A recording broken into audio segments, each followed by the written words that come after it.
concept now, and UP also is a signatory to that, zero fatality corridors.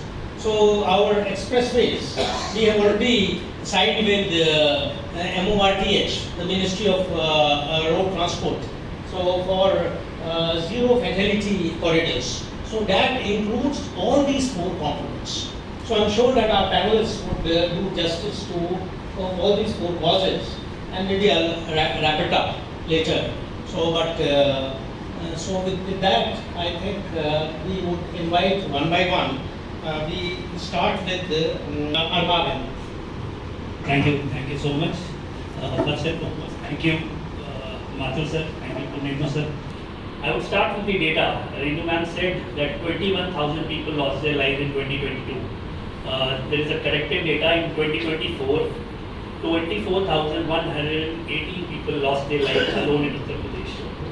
On an average, every day, 66 people are losing their lives on the roads of Uttar Pradesh. 95 people are going crippled or wounded heavily back to their home. Just imagine the grievous situation we are living in. 66 people every day, 435 people in India. These data or these numbers should allow us to take a responsible action towards reducing the road fatalities in our state, in our city, in our country as well. Now, having a background of an architect, urban planner, traffic expert, or as sir said, road safety auditor, and as sir said, we were one of the signatories of creating zero fatality corridors. We would take pride in saying so. My colleague Anup is also there. Due credit goes to her as well. Just last year, what happened was in 2022, 25th of July, 2022, Punendu Singh sir was SP Baramati at that point of time also. An accident happened in which two buses collided on Purvanchal Expressway. So what happened was 26 people were grievously injured and 10 people lost their lives right there. And those people were sleeping in the bus because that accident happened at 4 a.m. in the morning. And that is just because a fault in the expressway exit lane towards the dhaba that was there on 25th kilometer. So what happened was the service lane should have been 5.5 meter wide, but it was only 3.5 meter wide. At that present point of time, a car was standing on that service lane, and the bus driver decided to park it on the main carriageway of the Purvanchal Expressway. And in that time of the night at 4 a.m., a bus coming from behind hit that bus, and these many people lost their lives. Cut by the DGP, Vishwakarma sir was the DGP back then. He asked us to present the case and do the road crash investigation for that one accident that happened. We went to the site maybe a year after. But even then the situation was as similar to as it was when the accident happened. We did the case study, we came out with all the shortcomings that were there, and he asked us to write a research paper. We wrote a research paper, and now when you travel on Purvanchal Expressway, you will find all the road safety measures installed on that Purvanchal Expressway which were missing at that present point of time. So that is how a data-driven approach, a proper engineering technique, and a proper response to the problem can help mitigating these kind of accidents. So citing this example to this august audience was not the engineers, just not the enforcement agencies, just not the medical emergency team can help people save their lives, but it is a collective effort, and that collective effort does not come within a day. A lot goes behind these kind of processes that are required in our society. Now, moving on to what are the challenges that an engineer or an engineering background or the engineering department faces when it comes to mitigating these kind of road accident or crashes in our state or Lucknow as a whole. Again, I would come back or start from the data. Would you believe, or anybody from the audience can tell me the most number of road accidental deaths that happened in the state of Uttar Pradesh in 2024? Which When you talked about the accident audits, so I was reminded when I was a chief secretary, that time Supreme Court had formed a committee on road safety, and they formed it in 2014. And every state has that under the chief secretary, and every district has one under the district magistrate. So we were summoned from UP, and they had a lot of data. We didn't have the benefit of our advice that time, and they said, why is it that these black spots at a particular place, they are still there, and you have the PWD department, and there are some of them PWD police sitting there. They said, why is it? Oh no, I didn't want to pinpoint.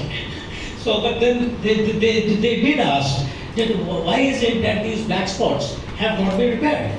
So it's a very good point that you have an accident audit, and wherever if there is some spot, so that has to be identified and it has to be rectified.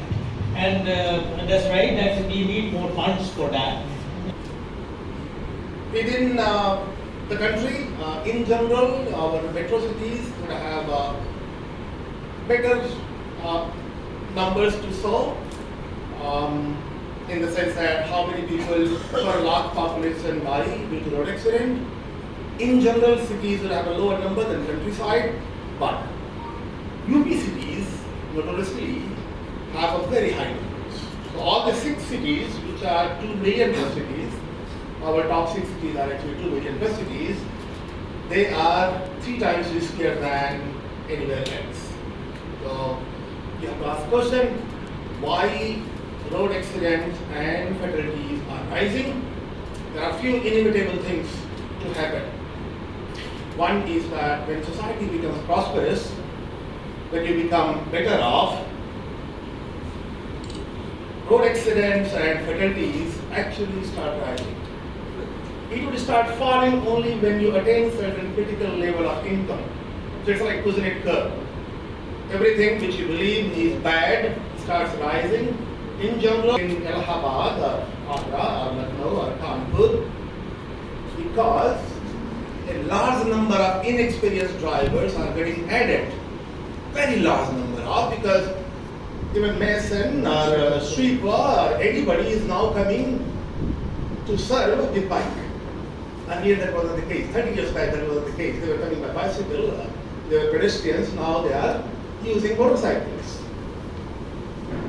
So it's inevitable when you have prosperity coming in society, people will start using vehicles.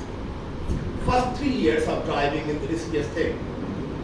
So if you see the accident probability, it's 3-4 times higher than among 3 years and less experienced drivers vis-a-vis those who have experience of more than 3 years. So as law enforcement agencies or even RTO officers, when they are issuing driving license, they must be careful, because first 3 years is really crucial.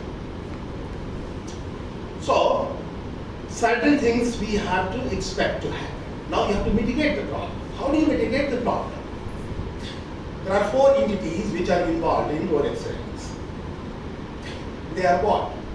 You have a vehicle, you have a road, you have a driver and other road users. You have to ask, Mr. Abad, I guess, mentioned about self-explaining road and forgiving road. So probably you focus on forgiving road. Your road must not only be forgiving but also self-explaining. Basically means road must be what do you expect road to be. You should not have a shock coming when you drive your vehicle on the road. You didn't expect potholes, but you suddenly found potholes. You didn't expect breakers on the road. National highway, for example, should not have a breaker anywhere. But we have plenty of places on national highways as well to have a breaker. Speed breaker. Speed breakers, if they are of very sizable height, they actually create a lot of accidents and create consequent, fatalities and serious injuries. So you have to have a road which are self-explaining as well as forgiving. What about vehicles? Vehicles must those vehicles must ply on the road, which actually fulfill all the requirement of roadworthiness test.